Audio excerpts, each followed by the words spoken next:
The chessboard around the solar system remained perfectly still. Billions of satellites, millions of drones, thousands of warships, not one of them moved.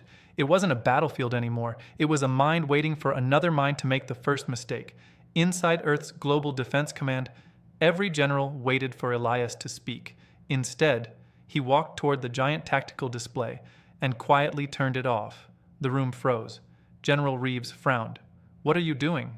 Elias calmly answered, "If I can see Kale, Kale can see me." The generals exchanged confused looks. Captain Naomi asked, "So what now?"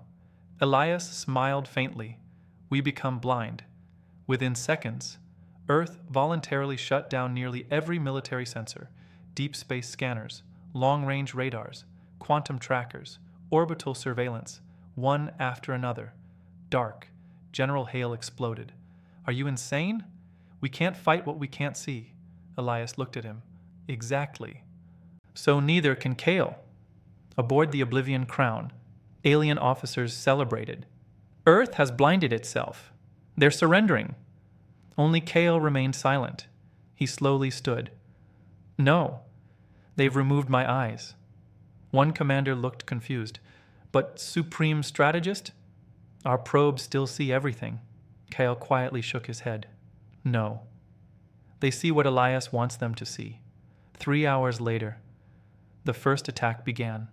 Without warning, 5 alien strike groups entered the solar system simultaneously. One near Mars, one beyond Jupiter, one above Earth's moon, one inside the asteroid belt, one directly behind Neptune.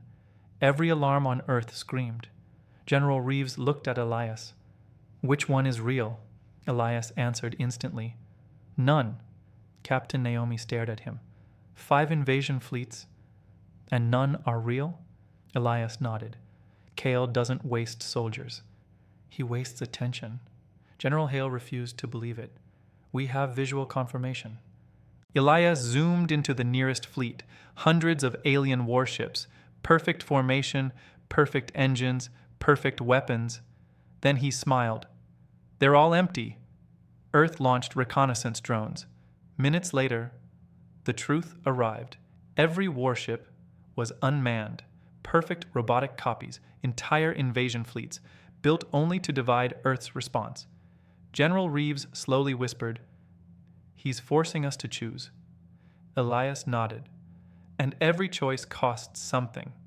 Meanwhile, Kale calmly watched Earth's fleets move. One officer smiled. "They're taking the bait," Kyle quietly replied. "No. They're pretending to." Suddenly, something unexpected happened. Earth ignored 4 invasion fleets. Every human battleship moved toward only one location, Titan, the moon of Saturn. Alien commanders burst into laughter. "They chose wrong. Nothing is happening near Titan."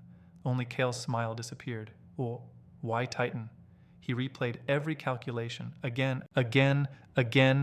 No answer. For the first time, his heartbeat increased. Back on Earth, Captain Naomi quietly asked, "Why Titan?" Elias answered, "I don't know." The room stared at him. General Reeves frowned. "What do you mean you don't know?" Elias looked toward the stars. "I know Kale expects me to know."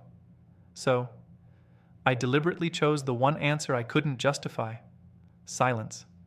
Captain Naomi slowly smiled. "You're becoming unpredictable." Elias shook his head. "No, I'm becoming human." Kyle immediately changed plans. "Cancel Operation Eclipse." Every officer looked shocked. "But sir," "He guessed our objective," Kyle quietly answered. "No. He guessed that I would believe he guessed." Hours passed. Both fleets moved, stopped, changed direction, retreated, advanced again. No shots fired, no explosions, only calculations.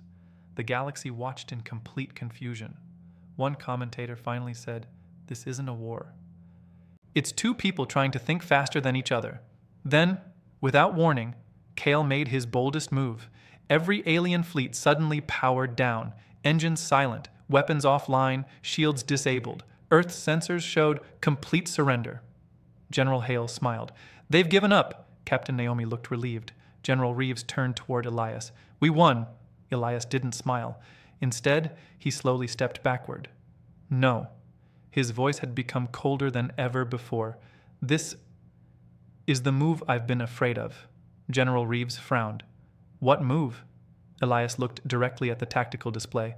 "When someone as intelligent as Kale offers you victory, he's actually offering you defeat." The generals hesitated.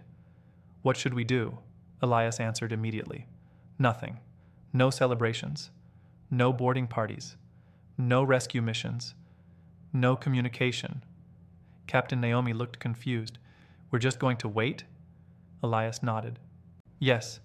Exactly 23 minutes later, every alien ship suddenly exploded, not from attack, from inside.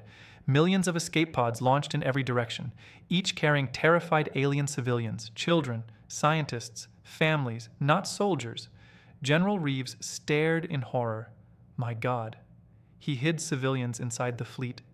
Captain Naomi whispered, "If we had boarded those ships," Elias finished the sentence, "Earth would have become responsible for their deaths."